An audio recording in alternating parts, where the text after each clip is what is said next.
Khushi, can you please get me some water? Of course, Mom. Thanks, Khushi. I need to fill this jug for the recipe. But whoops, I spilled a little bit. That's okay. It was just a mistake. But hey, that split water reminds me of something important. What's that, Mom? Water is a precious resource, Avnish. We use it for many things in the kitchen, like boiling pasta, steaming, and cleaning vegetables, and even cleaning our dishes. But Mom, why do we need water for cooking? That's a great question, Khushi. Water helps us cook in many ways. It dissolves ingredients, making them easier to mix and absorb flavors. It also helps conduct heat evenly, ensuring our food cooks perfectly. So, water is kind of like a superhero in the kitchen. You could say that water is a hero for our food. Mom, where does water come from? Water comes from different places, Khushi and Avnish. Rain is one way we get water.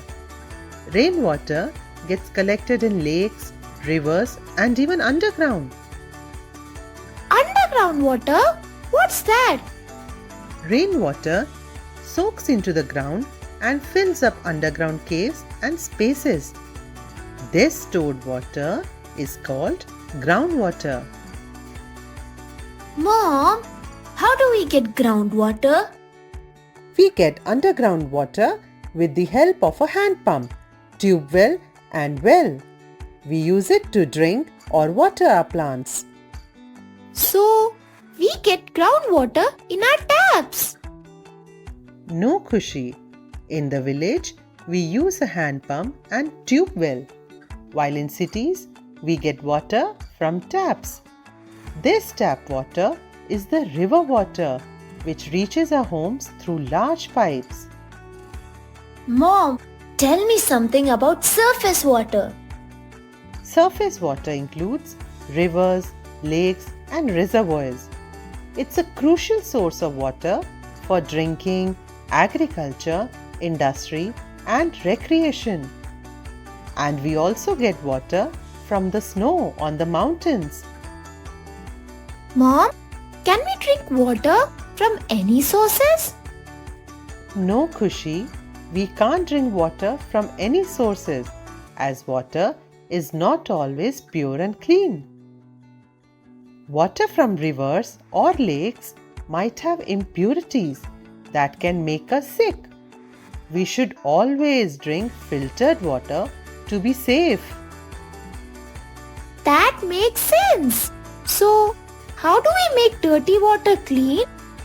We can boil the water to kill germs in it, or we can filter to purify the water to make dirty water clean. We should always keep our drinking water covered. Water does not have any color, right, Mom? Right, Avnish, water is colorless, has no smell, and it does not have its own shape. Really? Water has no shape? Tell me more about water. Yes, Avnish, water can exist in 3 states: solid, liquid, and gas. How is water converted into solid?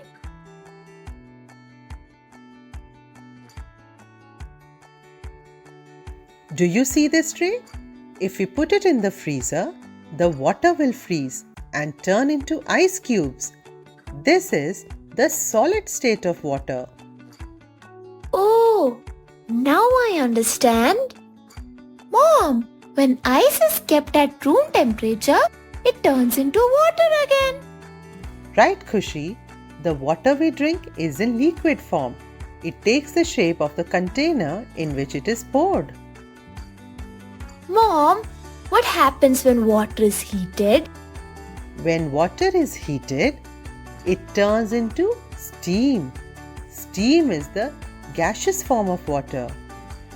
And when we drink water from a bottle, the water is in a liquid form. Excellent, Avnish. Now, I will tell you about how water changes its form.